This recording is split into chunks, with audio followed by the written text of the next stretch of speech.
2025년도 종료주일입니다. 주님이 이제 십자가를 지시기 일주일 전에 오늘 예루살렘을 향하여 들어가실 때 수많은 사람들이 나와 종려나무를 들고 예수님을 환영했던 그날이에요. 이제 우리는 일주일 동안 고난주간을 지킵니다. 예수님이 일주일 동안 무엇을 하셨는지 하나하나 묵상하고, 그리고 금요일은 성금요일로 지키고, 그 다음에 주일은 부활주일로 우리가 맞이하게 됩니다. 이 사순절과 종료주일, 부활주일을 앞두고 우리가 다 같이 요한복음을 묵상할 수 있는 건 너무나 큰 은혜인 것 같아요.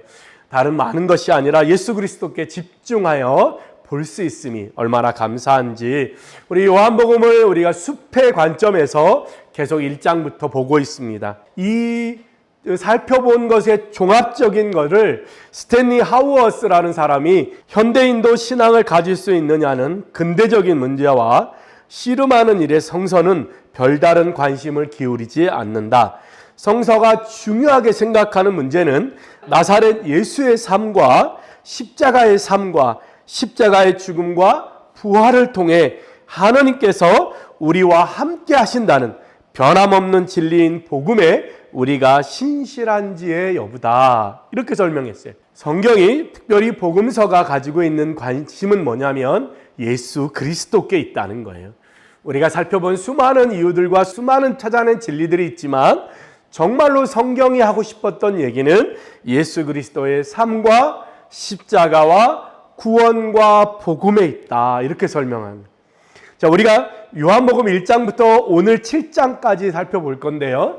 7장이면 요한복음의 3분의 1에 대한 해당되는 분량이에요. 한번 지난 1장부터 어떤 얘기가 있었는지 같이 한번 묶어서 보겠습니다. 요한복음 1장에는 말씀이 육신이 되었고 그 말씀이 곧 하나님이라, 이런 얘기를 했어요. 그 다음에 증언에 대한 이야기를 했는데 세례 요한을 내세워서 예수 그리스도가 하나님의 어린 양이고 구원자이심을 증언했다, 이렇게 됐습니다. 그다음 요한복음은 각 장에서 항상 뭐가 나오냐면 율법이나 모세에 대한 이야기가 나와요. 그 다음에 요한복음에서 빠지지 않는 주제 중에 하나는 뭐냐면 성령에 관한 것이에요. 그 다음에 또 뭐가 있냐면 와서 보라. 와서 본다는 단어가 굉장히 중요하죠. 그 다음에 나다나엘을 만났을 때 예수님이 네가 나무 아래에 있는 것을 내가 보았다 함으로 나다나엘이 주님께 믿음을 고백하죠. 지난 일들을 알고 계신 예수님이 요한복음에 또 굉장히 중요한 주제입니다. 이 장에는 가나안의 혼인잔치에 대한, 그래서 9절에 하인들은 그것이 물이었다가 포도주가 된 걸 알더라, 이렇게 얘기하죠. 그죠? 그 다음에 요한복음 각 장에 나타나는 것 중에 하나는 뭐냐면 하나님의 놀라운 기적 앞에 사람의 생각을 얘기하는 게 나와요. 10절에 보면 먼저 좋은 음료를 내고 그 다음에 낮은 것을 내거든 지금까지 좋은 포도주를 두었다, 이렇게 설명을 하죠. 사실은 물이 변하여 포도주가 된 거죠. 그 다음에 성전 정화에 대한 이야기. 성전을 헐라 내가 3일 만에 지을 거다. 사람의 방법과 예수 그리스도의 방법에 대해서 비교가 되죠. 같은 주제예요. 사람의 지난 날, 사람의 속마음을 아신다. 3장은 니고데모와의 대화예요. 물과 성령으로. 1장에도 그랬죠. 물로 세례, 성령으로 세례. 3장에도 물과 성령으로 나지 아니하면 안 된다. 성령이 굉장히 중요해. 성령으로 난 사람. 그 다음에 본다는 게 중요하다고 그랬죠. 11절, 3장 11절에 본 것을 증언한다. 14절에 보면 또 모세가 등장하죠. 모세는 돛뱀을 들었지만 인자가 친히 이제 나무에 달릴 것을 설명하죠. 모세와 비교하는 장면이에요. 그죠? 그 다음에 3장 15절 16절은 유명한 말씀이죠. 믿는 자에게 영생이 주어진다. 멸망치 않고. 그죠? 그 다음에 22절로 30절에 보면 세례 요한이 증언할 것은 너희다, 이렇게 설명하죠. 내가 예수 그리스도의 증인으로 왔음을 너희가 증언해야 된다. 증언. 그 다음에 34절에 성령을 한량없이 주심이라. 성령에 대한 이야기가 나오고요. 36절에 믿는 자에게 영생이 주어진다. 자, 4장에는 사마리아 여인입니다. 야곱이 우물을 주었는데 당신은 야곱보다 더 큽니까? 이렇게 얘기하죠. 그래서 예수님 설명합니다. 이 물은 다시 목마르지만 내가 주는 물은 목마르지 않는다. 이게 이제 7장에 또 나와요. 누구든지 목마르거든 내게 와라. 내가 생수를 주리라. 목마르지 않게 될 거다. 4장 14절에 영생하도록 솟아나는 샘물이 된다. 그 다음에 지난 과거를 아셨다. 그거 얘기가 굉장히 중요하죠. 여기 사마리아 여인도 내 남편을 데려오라. 거기에 놀라서 19절에 선지자이십니다. 이렇게 표현하죠. 29절에 가서 보면 내가 행한 모든 일을 알고 계시는 분을 와서 봐라. 이렇게 얘기했죠. 그죠? 그래서 우리 1장에 있는 것처럼 와서 봐라. 이렇게 설명합니다. 그리스도가 아니냐. 이렇게 얘기하죠. 그 다음에 20절에 보면 우리 조상들은 여기서 예배했는데 어디서 예배합니까? 우리 조상들, 모세에 대한 이야기가 다시 나오죠. 이제까지 내려왔던 것과 예수 그리스도가 보여주시는 새로운 길을 비교하는 것이 나오죠. 그죠? 그 다음에 25절에 당신은 메시아입니다. 내게 말하는 내가 그다. 이렇게. 42절에 보면 다시 믿는 자들을 위해서 증언이 필요하고 이것이 나중에 뒤에 보면 6장에 그 증언은 뭐다? 너의 구원을 위함이다. 이렇게 연결되어 있어요. 그죠? 그 다음에 5장에는 38년 된 병자를 고치는 장면이 나오는데 똑같죠. 7절에 보면 이제까지 있었던 방법, 율법의 방법, 전통의 방법, 우물이 움직일 때 거기 들어가야 나왔습니다. 근데 나는 38년 동안 들어가 보지 못했습니다. 그럴 때 예수님 뭐래요? 말씀으로 일어나 걸어가라. 예수님의 방법, 모세와 전통에 대한 방법을 비교하죠. 그랬더니 10절에 안식일에 왜 네 자리를 들고 가는 일을 하느냐 이러고 나오죠. 그것에 대한 설명을 하면서 14절에 네가 다시는 병이 생기지 않도록 죄짓지 말라. 지난 과거를 아시는 주님의 말씀이죠. 그죠? 그 다음에 18절에는 안식일을 통해서 하나님이 친아버지시고 안식일을 어겼다. 이렇게 사람들이 비난하는 걸 봅니다. 그 다음에 20절에 보면 보이시고 더 큰 일을 보이사. 19절에 보지 않고는, 그 다음에 24절에 믿는 자는 영생을 얻었고 보고 증언을 듣고 그것을 믿는 사람은 영생을 얻었고 25절에 음성을 듣는 자 또 나오죠. 증언, 하나님의 말씀, 주의 음성을 듣는 자는 살아난 자. 이것이 요한복음 10장에도 나오죠. 양들은 목자의 음성을 듣는다는 거예요. 그의 음성을 아는 고로 따라오되 그렇지 않은 양들은 따라오지 않는, 음성을 듣는 것, 보는 것, 와서 봐라, 굉장히 중요한 단어들로 요한복음에 쓰이고 있어요. 그 다음에 30절에 증언하시는 이가 있나니, 그죠? 하나님도 증언하고 세례 요한도 증언하고 34절에 증언인데 너희로 구원받게 하려는 증언이다. 이렇게 얘기하죠. 그 다음에 36절에 더 큰 증거. 이렇게. 37절에는 아버지께서 친히 나를 위하여 증언하셨느니라. 그 다음에 39절에는 모세가 준 그죠? 모세오경. 그것을 너희가 영생을 얻는 줄 알고 거기에 가서 묵상하지만 그 성경은 곧 예수 그리스도에 대하여 증언하는 거다. 그러면서 얘기하죠. 너희가 모세의 말을 믿지 않으니 내 말을 어떻게 믿겠느냐 이렇게도 얘기하죠. 모세는 믿었더라면 또 나를 믿었으리라. 모세와 예수 그리스도를 비교하는 것이 여전히 또 나오고 있습니다. 6장에 보면 오병이어 사건인데 생수, 생명의 빵, 가나 포도주, 38년 된 병자 다 뭐냐면 이 땅에서 주는 잠깐이 아니라 영원한 것을 주는. 오병이어는 뭐예요? 영원히 배고프지 아니하는 생명의 빵을 주겠다. 14절에 이는 참으로 세상에 오신 그 선지자라. 그 다음에 16절로 21절에 보면 배가 풍랑을 이기는 게 아니라 예수 그리스도가 이 풍랑을 이기게 하시는 분이다. 세상과 자연과 예수 그리스도가 다른 것을 보여주죠. 그죠? 그 다음에 22절에 생명의 떡에 대한 설명들이 이어집니다. 그래서 하늘에서 내려온 떡이다. 당연히 또 모세가 나와야 되겠죠. 그죠? 31절에 모세의 만나와 예수 그리스도의 참빵, 생명의 빵을 비교하는 거예요. 그래서 35절에 줄이지 아니할 터이요 영원히 목마르지 아니할 거다. 이렇게 표현하죠. 그 40절에 아들을 보고 믿는 자마다 영생을 얻는다. 42절에 니고데모가 한 것처럼 똑같이 사람의 방법으로 얘기하죠. 예수님이 요셉의 아들이 아니냐 이렇게 얘기하죠. 니고데모도 얘기하죠. 사람이 어떻게 어머니 뱃속에 들어갔다가 다시 납니까? 38년 된 병자가 나는 들어갈 수 없습니다. 다른 사람이 다 들어가 버려. 계속 같은 이야기가 반복되고 있어요. 가나 혼인잔치에도 사람들은 처음엔 좋은 거 내지만 나중에는 안 좋은 거 내는데 이상하게 너는 계속 좋은 걸 냈다 이런 표현을 쓴 것처럼 그런 생각들이죠. 오병이어에는 누가 나와요? 빌립이 나오죠. 200데나리온이 있어야 가능합니다. 그렇게 얘기하죠. 이게 사람의 생각과 사람의 계산법이에요. 근데 49절에 광야에서 만나를 먹었어도 그들은 죽었다. 너희 조상들은 51절에 나는 하늘에서 내려온 살아있는 떡이다. 세상의 생명을 위한 내 살이다. 그래서 55절에 내 살은 참된 양식이요 내 피는 참된 음료로다. 영원히 사는 것에 대해서 예수 그리스도가 친히 성전이 친히 그의 몸인 것처럼 참 떡도 친히 그의 몸이 될 거라는 거예요. 참 음료도 친히 그의 피로 이루어지게 될 거예요. 그러니까 요한복음은 1장부터 계속해서 연결된 이야기를 하고 있어요, 사실은. 그래서 요한복음을 쓴 저자가 하루는 요한복음 1장 쓰고 몇 달 있다가 2장 쓰고 이게 아니라 쭉 써내려 내려가는 거예요. 요한복음 공동체를 향하여 계속 자신의 생각들을 하나님이 주신 영감을 따라 기록하고 있는 거예요. 그러니까 무슨 얘기를 하겠어요? 같은 얘기를 하겠죠. 그죠? 사건들은 다르지만 그 사건들을 통해서 요한복음의 저자가 하고 싶었던 얘기는 같은 얘기라는 거예요.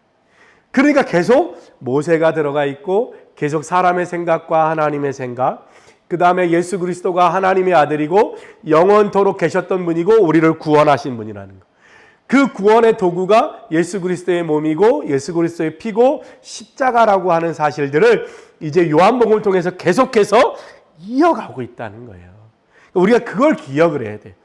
그래서 아까 우리가 처음 제가 읽어드렸던 것처럼 스탠리 하우어스는 그래서 이렇게 표현을 한 거예요. 지금 우리 현대사회에 많은 문제와 많은 어려움들이 있지만 성경은 그것에 별로 집중하고 있지 않다는 거예요. 성경이 정말로 집중하고 있는 건 뭐냐면 예수님은 하나님의 아들이시고 우리를 위해서 이 땅에 오신 구원자라고 하는 사실, 이것을 설명하고 싶은 거예요. 그러니까 요한복음 통해서 우리가 물이 변하여 포도주가 됐어, 오병이어로 5,000명이나 먹을 수 있어. 맞아. 38년 된 명자가 고침받았어. 기도하면 나을 수 있어. 그것도 중요하지만, 그것도 맞지만 정말로 요한복음의 저자가 하고 싶었던 얘기는 예수 그리스도에 관한 거라는 거예요. 예수님이 어떤 분이냐, 그 얘기를 하고 싶은 거예요. 예수님이 이 땅에 오신 이유, 그 과정, 그가 이루신 일들을 말하고 싶은 거예요. 그래서 끊임없이 예수 그리스도를 향하여 증언해야 된다. 1장에서부터 찾아가 증언하는 안드레와 빌립의 모습을 보이죠. 그리고 끊임없이 세례 요한을 얘기하고 증언했다라고 하는 말을 계속해서 하고 있는 거예요. 정말로 성경이 궁금하고 성경을 통해서 우리가 놀라워해야 되는 것은 예수님이 놀라운 기적을, 그것은 예수님도 표현하잖아요. 너희는 표적을 보지 않고는 믿지 못하느냐? 그 얘기 하시는 거잖아요. 그게 아니라 예수님이 어떤 분이냐는 거예요. 그것이 정말로 중요한 거예요. 오늘 7장에 있는 말씀도 동일하지 않겠어요? 잠깐 살펴보면 이렇습니다. 유대인의 명절인 초막절이 가까워서 형제들은 올라가는데 예수님 보고 올라갑시다 했더니 예수님이 나는 잠시 후에 좀 지난 후에 가겠다. 그래서 명절 중간에 성전에서 올라가셔서 말씀을 가르치시죠. 그랬더니 동일합니다. 세상의 방법은 뭐예요? 15절에 어떻게 저가 그를 아느냐 이렇게 얘기하죠. 예수님이 어떻게 살았는지 부모가 누구인지 우리가 잘 아는데 그가 어떻게 그를 알아서 이 말씀을 이렇게 가르치고 해석할 수 있느냐 그 얘기를 하죠. 그죠? 19절에 또 모세가 나옵니다. 모세가 율법을 주었는데 율법을 지키는 자가 없다. 그러니 너희가 나를 알지 못하는 거다. 그런 얘기를 하죠. 그 다음에 22절에 얘기합니다. 모세는 안식일에 할례를 줬다. 안식일을 지키기 위해서. 그런데 내가 사람을 건전하게 한 것을 가지고 너희가 나를 죽이려 하느냐.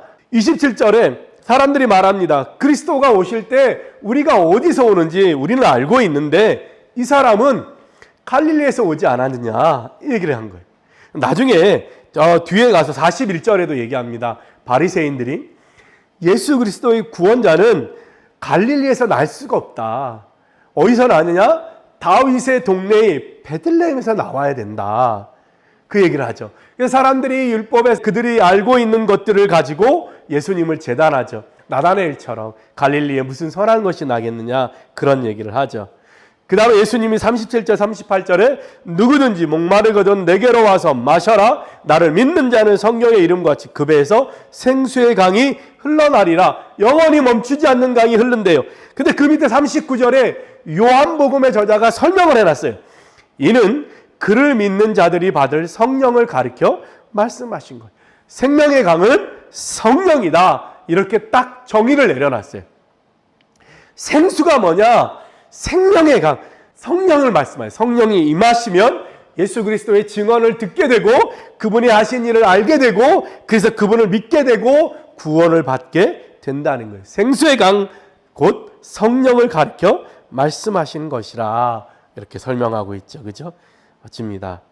자, 50절에 사람의 말을 듣고 그 행한 것을 보기 전에 정죄하느냐?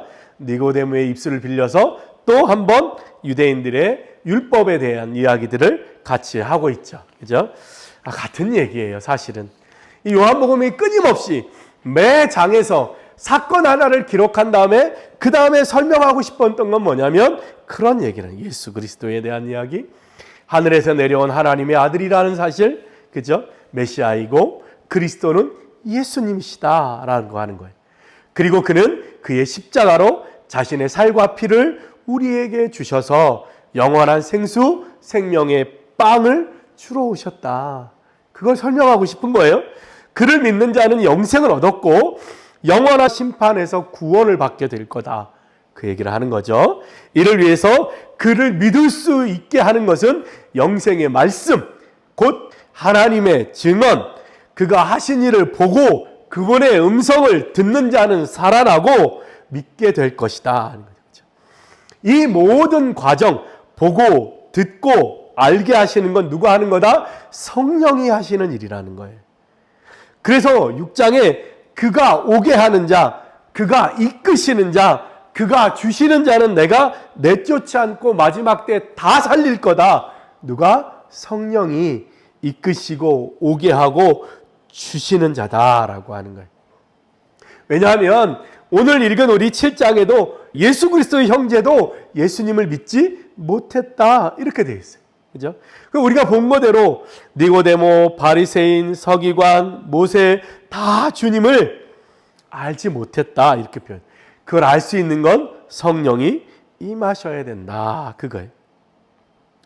우리는 그분을 보고 또한 성령으로 그분의 이끌림을 받아서 그분과 함께 영원한 삶을 누리는 것이 오늘 이 요한복음이 이야기하고 싶은 거예요. 예수께로 와서 그의 정언을 듣고 그가 하신 말씀을 보고 성령의 충만함을 입어 영원히 목마르지 않은, 영원히 배고프지 않은 것으로 내 안에 채워라, 그 얘기를 하고 있는 거예요.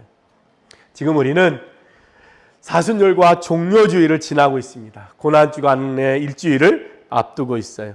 요한복음을 묵상하는 우리는 이 고난주간을 앞둔 지금 이 시점에 오직 그분 예수 그리스도만을 바라보는 중요한 유일한 시간을 지나고 있는 거예요. 그 다음에 성탄절, 성령 강림절, 우리 절기들이 1년 내내 이어지지만 지금 이 기간이 중요한 건 나를 사랑하사 자신의 모든 것을 내어주신 생수이시고 생명의 빵이신 그분을 묵상하는 거예요. 우리 앞에 놓여있는 많은 문제가 있어요. 그래서 가나 혼인잔치처럼 포도주가 없는 사람도 있고요. 사마리아 여인처럼 목마른 사람도 있고 삶이 어려운 사람도 있어요. 그리고 니고데모처럼 많이 배웠지만 예수님을 이해하지 못하는 어려움에 있는 사람도 있어요. 38년간 병을 못 고친 사람도 있어요. 오병이어의 기적처럼 작은 것으로 큰 것을 얻고 싶은 사람도 있을 거예요. 근데 정말 지금 이 기간만큼은 그 모든 것을 떠나서 오직 예수님만 바라보는 그런 기간이 되었으면 좋겠습니다. 많은 일들이 있지만 우리의 요구사항, 우리가 정말로 필요한 것들이 아니라 오직 예수님만. 요한복음이 얘기하고 싶은 것도 오직 예수님이, 우리의 귀를 오직 주님께만, 그분이 하시는 말씀, 그분의 음성을 들으려고 집중하는 기간이 되었으면 좋겠습니다. 그럴 때에야 다른 소리, 다른 요구사항, 다른 말들에 가득 차 있는 우리 귀에 비로소 세미하게 주님의 음성이 들릴 줄로 믿습니다. 영원히 배고프지 않을, 영원히 목마르지 않을 그분을 소유하는 이 한 주간이 되었으면 좋겠습니다. 이 모든 일, 이 구원의 일들 속에서 오직 은혜로 이끄시고 보내시고 오게 하시는 성령님의 은혜를 의지해서 예수 그리스도께 나아갔으면 좋겠습니다. 그분이 내 안에, 내가 그분 안에 온전히 사라지도록 그분과 함께 살고 먹는 여러분들이 되었으면 좋겠습니다. 고난주간 이 일주일 길지 않은 기간 동안에 다 내려놓고 오직 예수님만 묵상하는 한 주간이 되시기를 예수님의 이름으로 소망하며 축복합니다. 기도하겠습니다.